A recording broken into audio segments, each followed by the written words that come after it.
Goodness, I spoke for 11 minutes in that part. I forgot to stop recording. Anyway, please go check out the previous part to gauge your bearings. I walked to Southgate, like a 10-kilometer return trip. There was this one man that noticed me walking almost every day to Southgate. Towards the end, it was almost every day because I had no support, no money, nothing, right? My car was dead. It had died because when a battery sits there for like around a day, it doesn't move anymore. Battery acid gets, expanded. Anyway, whatever. This man was a Christian man, and he would see me walking up and down. Naturina is hilly. It's very mountainous. And I was doing this trip up and down. I am a woman in her 30s. Literally, I need to go and preserve as much of the collagen as I possibly can. I cannot be in the sun, getting all the sun damage. Like, I literally, guys, I should be looking 58 with the kind of stuff I've been through. And yet, this is how I look. When God has preserved, He has preserved. There was a time when I was getting sunburned every day for an entire month. Just going to Southgate to give myself any ability to survive at all. In this season, I lost so much weight because I was walking and I was also not eating enough. And there was this one man that had noticed that every day this chick is walking to Southgate. And sometimes, he would see me in one part one day, and then 2 kilometers down in another day, and another day close to Southgate. And he was like, she's walking to Southgate from Naturina? So one day he just stopped. And he was like, do you need a lift? And something inside me, I would not trust to get into a man's car like that easily, especially considering I was already so persecuted, so abused. I had come from attempted rape some months back when I was still at Cosmo City. But I went in the car only to find out that the man was a Christian. We spoke about Jesus. He told me about the ministry that he runs, a youth ministry. He was an apologist against many of these fake religions in the country, South Africa, African spirituality, lots of ancestral worship, lots of that. He goes from church to church preaching against ancestral worship, and I was like, wow. I met a God servant, and he gave me a lift to Southgate, right? And that was the one day that I was enabled in that particular regard, okay? But these are some of the experiences that I went through. And when I would go to Southgate, I would download a whole bunch of content to watch at night.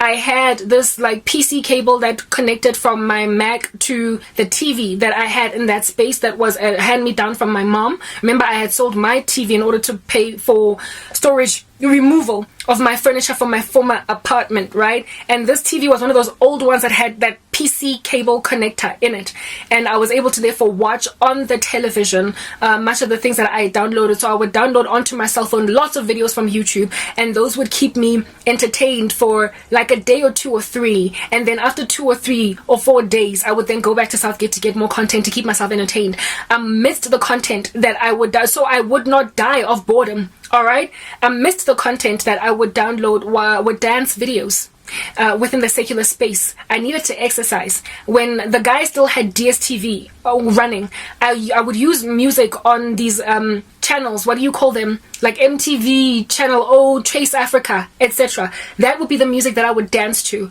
I had to come up with a way to exercise, to keep my body fit. Do you understand? And I did not know how to do exercise because I wasn't fit prior to entering into the faith.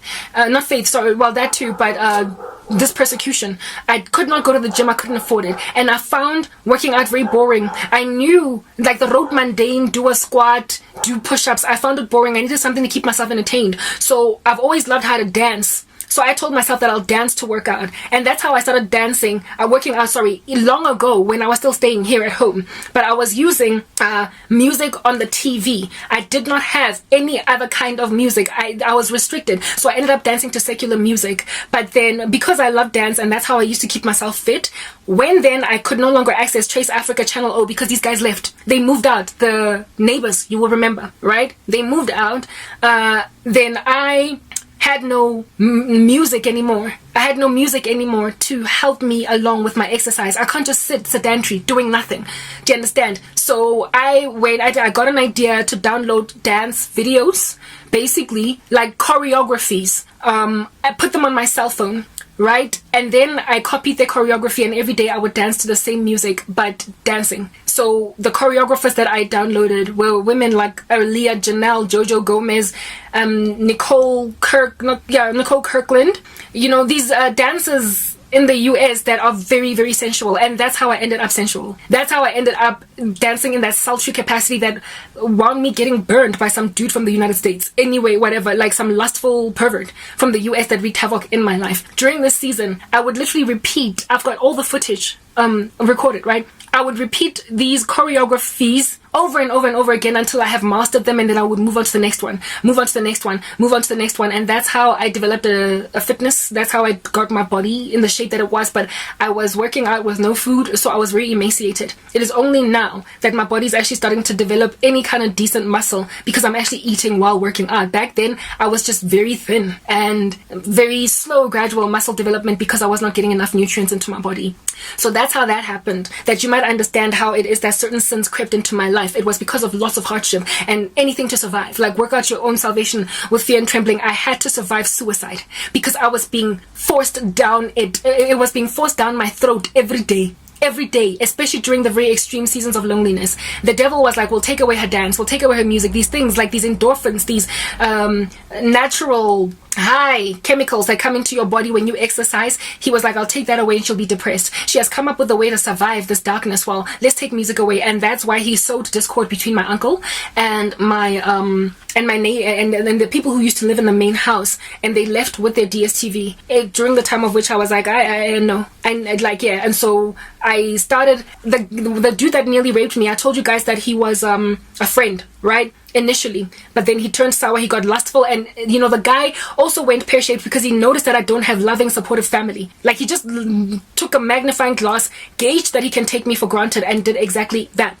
But before he died on me, right, like a flapping little fishy outside of the ocean, he like gave me entertainment on my USB. Gotham and Narcos, yeah, Pablo Escobar season 1, Gotham season 1 and 2, I think, right? And you know those shows that are on Netflix. He had them on a USB, and I watched them when I was still at Cosmo City once, because I mean, no need for me to watch it again. But then when I was living by myself in this house, going nowhere, doing nothing, then I on a loop watched season 1, 2, I believe 2, yeah, Gotham, and season 1, yeah, Gotham, and season 1, 2, I think 2 of Narcos on a loop, over and over and over and over again every single day, just so it's not dead still, quiet at night with nothing going on. And that's how I kept myself sane and sober. I did this every day. Like, I would work out. After working out, I would sit and eat while watching on a loop seasons of Gotham or Narcos. And then after I would first work out, and then I would come and record my journey, talk into my video, do my edits. After doing my edits, I would then sit and eat, right? And then while I eat, I would watch Gotham on a loop, and then I would go to sleep, and I would do the same thing every single day, same content. It never got boring. That was the Holy Spirit. There was a time when I could like speak Spanish to a certain extent because of Narcos. There are certain Spanish words that I wish I never knew because of Narcos, because they are profane, right? Because of Narcos. And I can also recite certain parts of Gotham. Well, at least at the time. I don't know if I can still do it now. You know, I can like recite it on a loop because I was watching them over and over and over and over and over and over and over and over again. Like, yeah. Anyway, next part.